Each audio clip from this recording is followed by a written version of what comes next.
The Assembly will now hear an address by His Excellency Kamil El Tayeb Idris, the Transitional Prime Minister of the Republic of Sudan. I request protocol to escort His Excellency and invite him to address the Assembly.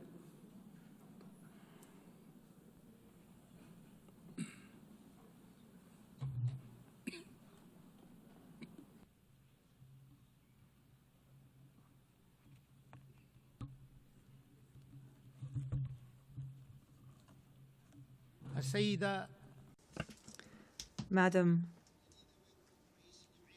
Annalena Baerbock, President of the General Assembly, His Excellency Antonio Guterres, Secretary General of the United Nations, Your Excellencies and Majesties, Kings and Heads of State and Government, Your Excellency, Ministers, ladies and gentlemen, heads of delegations, peace and God's blessings be upon you. I congratulate Ms. Annalena Baerbock on her election as President of the General Assembly's 80th session. I also congratulate Mr. Philemon Yang on his presidency of the General Assembly at its previous session, and we appreciate his good performance and the efforts that he made for the cause of peace.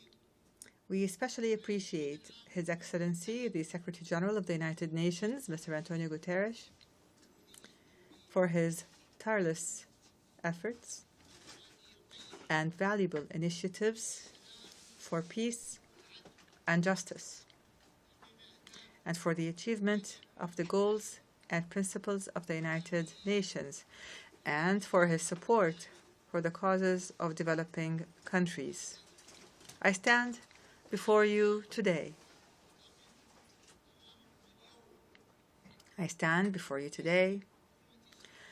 On behalf of the civilian government of the Sudan.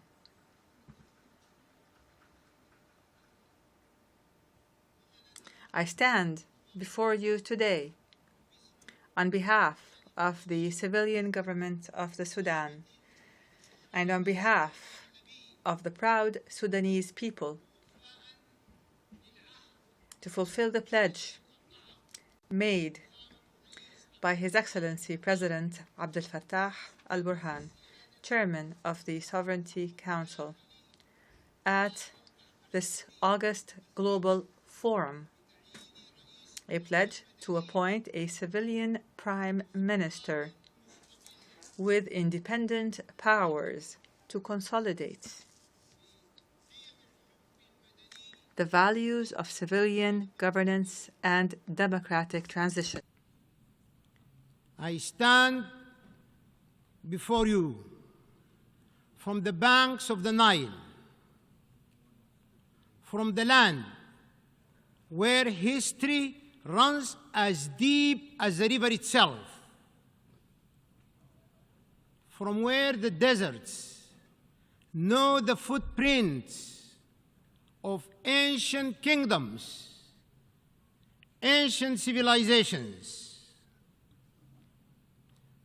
and from where, in this present hour,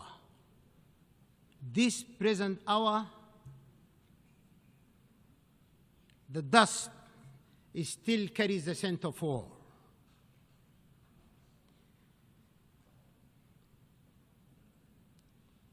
Sudan has bled. Our villages and cities have fallen silent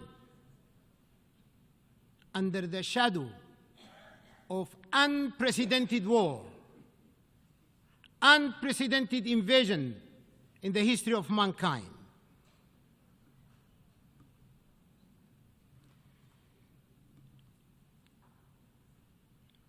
Our children have known fear before they have known the meaning of life.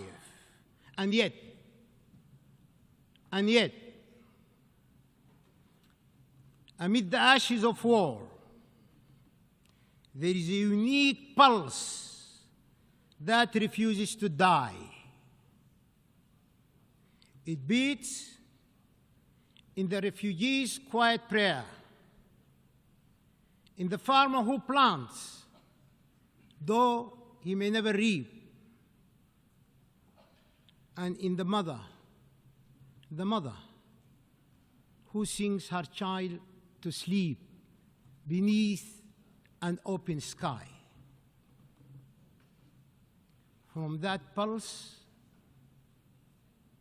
distinguished leaders of the world, from that pulse, I share with you these words. Amalun. Hope reborn of our unity and strength emanating in our peace.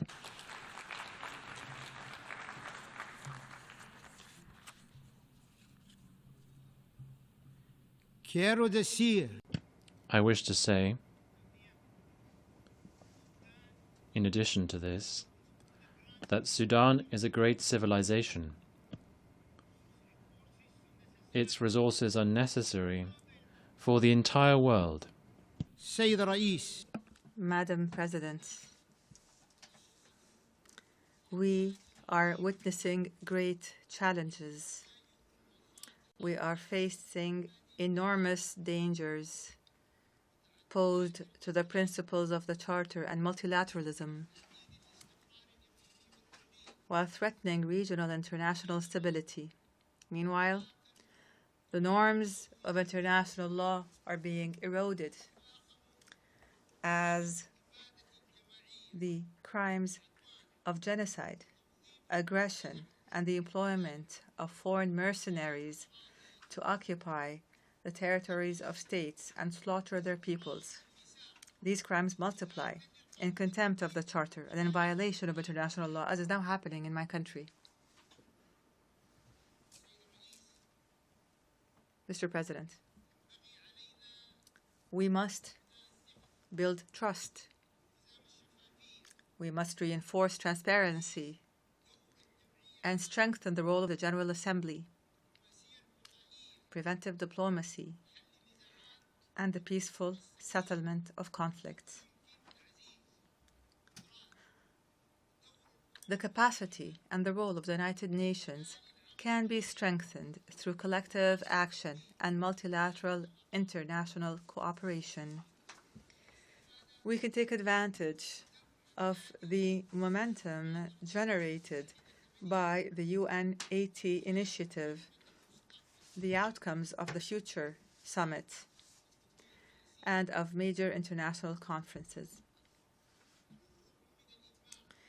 Despite the international consensus on the illegality of unilateral sanctions and unilateral coercive measures which violate international law, these sanctions continue. They are imposed for political reasons, which threatens the values and bonds of international cooperation, international relations, and the rights of peoples to development, well-being, and the enjoyment of human rights, especially in developing and least developed countries. We are concerned over the political exploitation of human rights and their use as a means to pressure our country without considering the economic aspects of human rights that are affected by these unilateral sanctions and measures. We renew our rejection, our absolute rejection of hate speech, racism, extremism, Islamophobia, and all forms of discrimination and racial supremacy that threaten humanity as a whole. Mr. President, during the past 3 years, the people of the Sudan have been subject to existential dangers and threats as a result of the crimes perpetrated by the rebel Rapid Support Militia. The people of Sudan have been forced out of their homes and of their homeland to flee systematic killing and torture and looting and rape and humiliation and the savage destruction of all the components of life, the basic components of life. These actions were deliberate. These actions were part of an integrated project to control Sudan, to plunder its wealth, and to change the demographics of its population. Preserving the sovereignty of the state and its well-established national institutions is a top priority.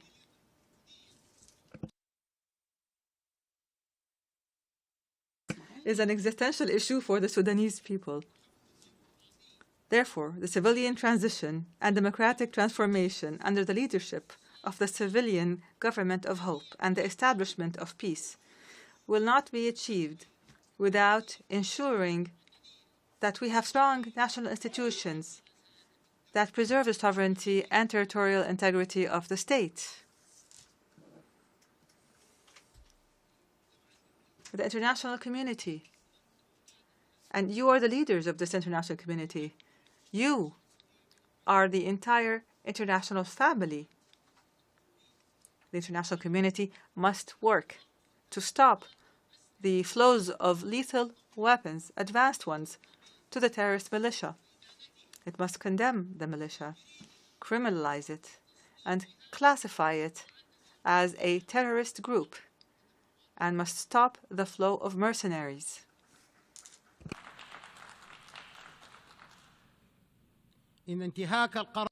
Violating Resolution 1591 threatens to prolong the war and prolong the suffering of civilians with it.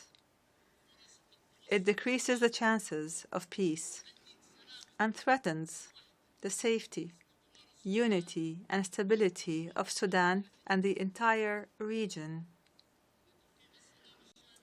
Achieving comprehensive peace in Sudan requires the participation of Sudanese political forces and the different walks of Sudanese society in decision-making and in determining their future, because they are the true stakeholders. There must be no foreign interference or pressure, no hasty partial solutions, and no support for ethnic political extremism that plots to destroy Sudan. We affirm from this podium the commitment of the government of Sudan to the roadmap, which was drawn up by a group of national forces and civil organizations, and which we presented to the United Nations and to the mediators.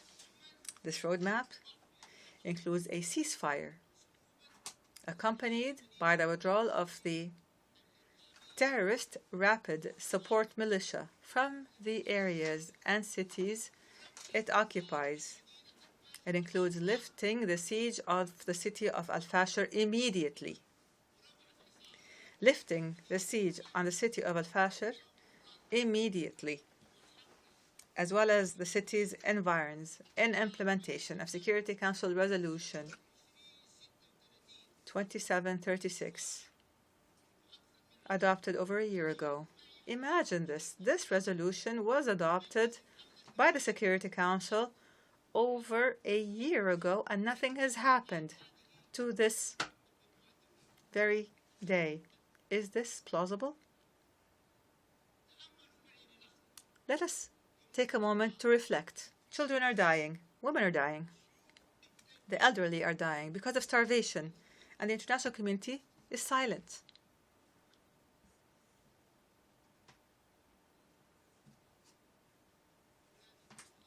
All of these measures include the dignified and safe return of the displaced and of refugees. It includes facilitating humanitarian access to the needy and affected, and continuing with the transitional political process towards democracy. Here, advanced steps, truly advanced ones, have been taken to implement this roadmap.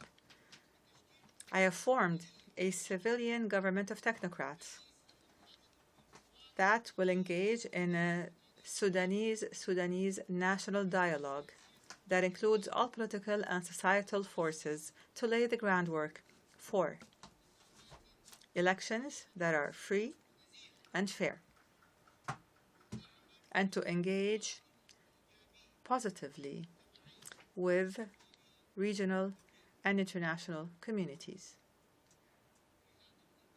In this context, the government has committed and continues to facilitate all procedures for all Sudanese citizens abroad to return and engage in this important historic dialogue.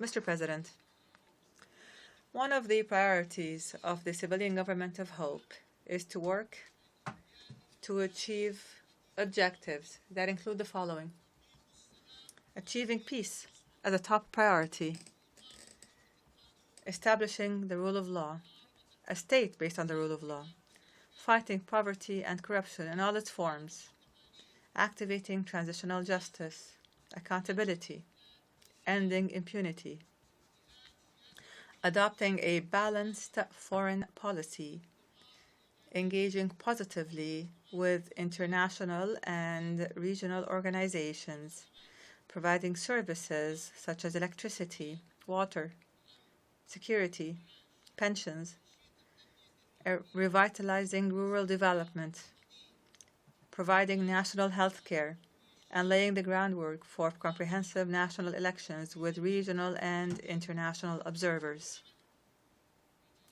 We will work to remove the remnants of war, to return to the capital, the national capital, Khartoum, and start reconstruction efforts, raise the quality of the health sector, and increase the participation of women and youth in the National Dialogue for Peace. Mr. President, the government of the Sudan affirms its commitment to humanitarian international law. The government of Sudan developed a comprehensive national plan for the protection of civilians that it submitted to the Security Council and the Secretary General of the United Nations. The plan covers all aspects of protection, including the establishment of a national mechanism of protection and a mechanism that facilitates humanitarian access and supports United Nations humanitarian efforts and the rule of law, accountability, and action to halt the proliferation of weapons and combat violence against women and children. This plan addresses issues of displaced persons and the refugees and seeks to achieve a comprehensive peace. Moreover, the government has signed a cooperation framework with the United Nations. And in this regard, the government renews its commitment to facilitate, protect, and secure the passage of humanitarian aid through all the agreed-upon crossings identified by the government of Sudan. The continued international silence on the crimes of the rebel terrorist militia and their siege of the city of Al-Fashir and their bombing of IDP camps and places of worship and educational institutions, their looting of markets and of public and private property, and their destruction of health facilities throughout the country This silence is tantamount to an encouragement and to giving a green light for these militias to continue with their crimes and their violations. Our doors will remain open. Our doors will remain open to the United Nations and regional and international organizations. We call on the international community to support the choices of the Sudanese people and their civilian government, and to support African solutions to conflicts through the will and national ownership and without any tutelage. Mr. President, the dangerous deterioration and escalation and the status quo, what has become of the situation in the Middle East, especially the catastrophic situation in occupied Palestine and the Gaza Strip, warn of serious consequences for the region and its people and its peoples. And here we renew our conviction that no stability and no security will be achieved in the region without a just and permanent and comprehensive settlement of the Palestinian question. That would allow for the establishment of an independent, sovereign Palestinian state with Al-Quds as its capital on the borders of June 1967 in accordance with international legitimacy resolutions. And here we condemn the blatant Israeli attack on the sovereignty of the sisterly state of Qatar, which threatens international peace and security. Without peace, there is no viable future. Without peace, there is no viable future. Excellencies, ladies and gentlemen, supportive of peace and security, human rights, and sustainable development goals, without which there will be no lasting peace. However, let me say it clearly and openly, our sovereignty and territorial integrity are red lines. We will never give up. I promise you, we will never give up, and I thank you for your attention. Thank you. On behalf of the Assembly, I wish to thank His Excellency, the Transitional Prime Minister of the Republic of Sudan.